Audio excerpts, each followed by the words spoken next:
We move to the third presenter, Dr. Carsten Herrmann-Pillath from Max Weber Center for Advanced Cultural and Social Studies from Erfurt University from Germany. Carsten? So I actually want to wait a couple minutes in case someone in the other session wants to join. Wait, hold on. Did I do this? Oh, yes, this is correct. Kristen, you may start. Yes. Yes, you may begin. Yeah, good morning, everybody. I'm really happy to be here and to be able to present my views on the topic of physical theory of information. And I really appreciate the effort of the organizers of the conference to pull together these very, very different strands of thinking about similar problems. So, and let me first begin with just positioning my work in the disciplinary context. And this is that I'm clearly doing philosophy. I need to emphasize this. So I'm not doing physics nor economics, but philosophy. And this is a part of philosophy which is somewhat outmoded today, which is natural philosophy. Normally we separate the sciences and then philosophy of science. Natural philosophy is somewhat neglected today, although there are very, very important contributions to this field, such as the work by Mario Bunge. I think that natural philosophy is indispensable if you want to deal with transdisciplinary concepts. So concepts which are used in different disciplines, and then the question arises, what unifies these concepts in the sense of a basic root? And that root, I think, is to be found in natural philosophy. And so my own concern in the past was very much about information. Well, I'm an economist by training, and information is essential to economic theory. But I was always wondering why economists mostly tend to approach information in disembodied terms. That means they overlook the physical aspect of information. In the sense, economics is shaped by a sort of Cartesian dualism. Yeah? So there is a world of physical economic processes, and that's basically, of course, engineering. And then there's a world of the economy where information is everything. And this kind of dualism is certainly also the root of the general conviction that is maintained by economists, that any constraint on economic growth can be overcome by knowledge production. And I think this is only true if knowledge production is non-physical. But if it is physical, then an essential question is whether that can really apply. And that is the motivation also of my paper. The paper is based on a book that I published in 2013. I continued with this kind of work in many ways, but what I'm going to present is the core idea of that book. And as you may have noticed, I already uploaded an extended abstract. And so I also won't cite authors explicitly, only identify the names here on the slide. So what are the core claims? The core claim is that what is missing in thermodynamics applications in economics is a thermodynamic concept of information. There is certainly a very, very important milestone here, and this is Robert Ayres' book, Information, Entropy, and Progress, which contains actually all important ideas already. But Ayres also struggled to develop a thermodynamic theory of information. And the reason of this is that the Shannon concept of information is dominant everywhere. And in economics, even non-mainstream economics, this mainly shines up in the fact that if people discuss these problems at all, they focus on complexity, and complexity is something that you can measure by channel information, but they neglect semantic information, so meaning. And that is my starting point. And that is why I go back to Peirce. Peirce is extremely important because he contributed a fully fledged semantic theory of information, and that is his theory of science, which is today called, he also started to call it this way, semiotics. And so that's my first proposal. The second proposal, then, also following Peirce, is we can only deal with these problems if we are willing to give up what is, I think, 99%, what 99% of scientists believe, is that a scientific explanation is an explanation in terms of efficient causes in the Aristotelian sense. And especially final causes are not accepted as explanation. And that is, of course, where natural philosophy comes into play, like also in, I think, in Terence Deacon's work. If we want to tackle these issues, we need to give up this belief that a physical explanation is and must be an explanation that exclusively relies on efficient causes. And that was also Peirce's position. Peirce already developed this view. And so that's my second proposal. And the third proposal is that if we want to now combine thermodynamics with such an approach, then I think the recent developments in maximum entropy theorizing are essential. And the reason, the basic reason for this is that maximum entropy is a two-phase concept. One, originating with Jaynes, is that it is an inference concept. So it is about information, about especially generating new information. But as the discussion, especially in Earth system sciences, showed, this also raises a question whether the real-world processes that we want to understand by applying maximum entropy inference approaches, whether these processes also physically maximize entropy in the physical processes. And so I think this, for me, shows us that it is really promising to combine this maximum entropy approach with a semantic theory of information. So time is limited, and also space for the abstract is very limited, and so I decided to focus on what is mainly a rhetorical device, and this is Maxwell's demon as a parable. And I think Maxwell's demon is really useful because, in fact, if you think about this parable and this demon, it is very close to describing an elementary economic mechanism. So you have an intelligent being. The intelligent being employs a certain technology, a device, I mean, a separator, a shutter, and based on the information, use this device to create a physical condition in this container with gas and gas molecules moving according to Brownian motion. Then to use this information to create a condition, a macro state of this container which can produce work. And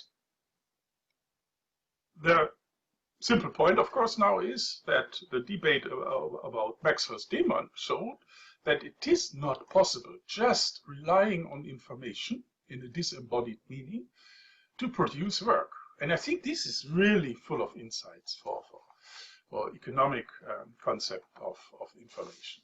So first I take stock of the debates about Maxwell's demon, and then I move on to extend this metaphor. of course, many criticisms possible of this, but to repeat this, it is a rhetorical device, but I think there is really some justification for doing this.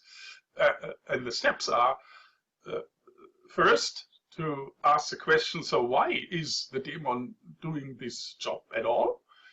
And so I introduce the assumption that the daemon consumes this the energy and work generated by his actions to sustain itself, which is the definition of an autonomous agent that Stuart Kaufman suggested 20 years ago in his book Investigations. So I employ this notion on the daemon, first step, and then think of a population of daemons competing against each other in inventing certain devices, measurement devices, and also probably technologies of separating molecules in order to maximize work output, which is then employed in reproducing them. This obviously introduces a notion of natural selection of daemons, and it is a major step then to build the bridge to maximum entropy thinking via the intermediation of Lodka's maximum power principle. Well, the point is, or the central theoretical point here is that I approach the daemon in terms of Peircean semiotics. And since time is limited, just to make the fundamental point. This is an abstract picture of semiosis, the kind of diagram which is often used in modern biosemiotics to explain the structure of a semiotic explanation. And the basic point is triadism. So for Peirce, it was fundamental always to think that natural phenomena have to explain in what I call in terms of bimodality. To be very simple here, let's say the object is a snake, the interpretant is a rabbit. The rabbit, of course, has to avoid snakes. And so the rabbit has developed certain propensities or certain dispositions to treat certain signs of snakes as indicators of the presence of snake. Well, that's a result of an evolutionary process. And so then response. So just run away. So that's a basic point here. And so what you see is that if we want to understand why the rabbit runs away, which is we need to understand the final purposes, which is survival in that case. And we need to understand that the sign has a twofold causal effect here. One is first that the physical interactions between the object and the interpretant are manifold. There is noise, there are innumerable photons impacting on the rabbit's eyes and so on. So the sign has a very significant role of categorizing physical phenomena. And that is formal causality. And then the point about the sign is to cause an action. Okay, so that is the basic structure of a semiotic explanation. And if we employ this on our daemon, then it's obvious we have a very similar structure, because the important mediator between what is the physical effect, the Brownian motion, is the measurement. So the daemon employs a measurement device. And this measurement device guides action. The action is a sorting. This is the interpretant. And you see that what we get is a specific relationship between a microstate and macrostates. So because the macrostate, the separation of the gas molecules into the two parts of the container, is what creates a capacity to work. And so this is just to redescribe the daemon in terms of the semiotic triad. And so my fundamental thesis is that what you see here, this elementary semiotic triad, and now the application on the daemon, is describing or fixing the basic unit of semantic information. In the sense, you may say, well, that's what corresponds to what is a bit in a Shannon concept of information. So this kind of structure is what is the semantic unit of information. And then, now we can add maximum entropy. Maximum entropy, as I emphasized, I think is extremely relevant here because, and just let me directly move to this diagram here because we are approaching the end of my presentation. First, one explanation. The role of the sign in this kind of structure is, in a sense, ambivalent. On the one hand, the sign, of course, directly relates to the object. But it is also constructed by the interpreter. The sign is projected on the object. Why? Because just think of the rabbit again. Yeah, so maybe the rabbit responds on some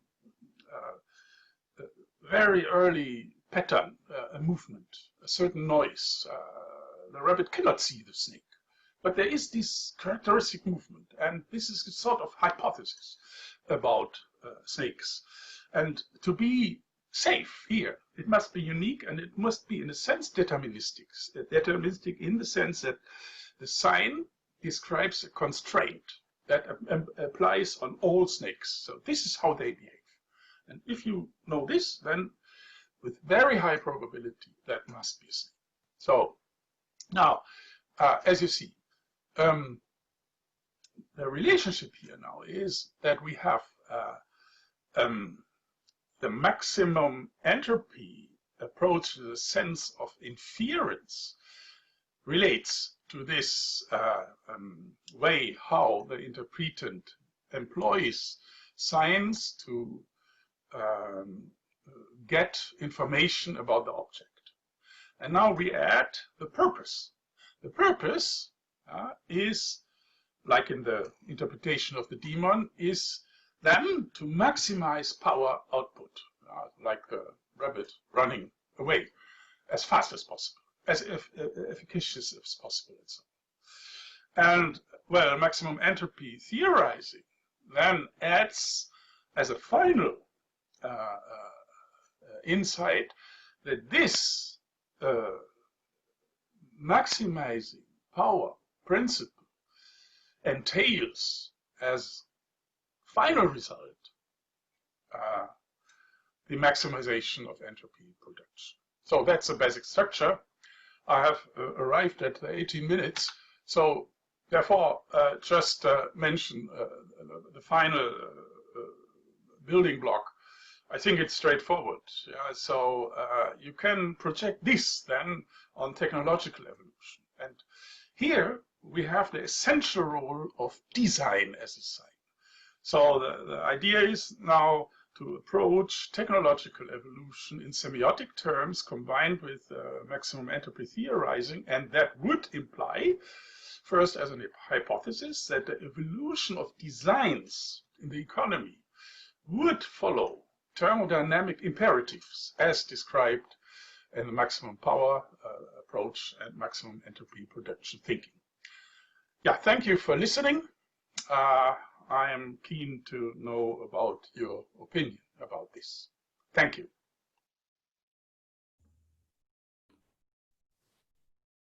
Yeah, could I make a question?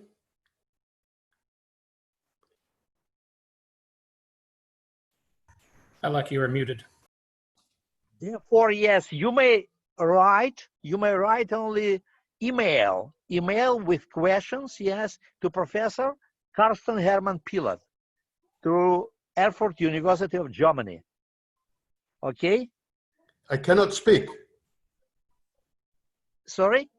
I cannot do it by voice. Ah, okay, okay.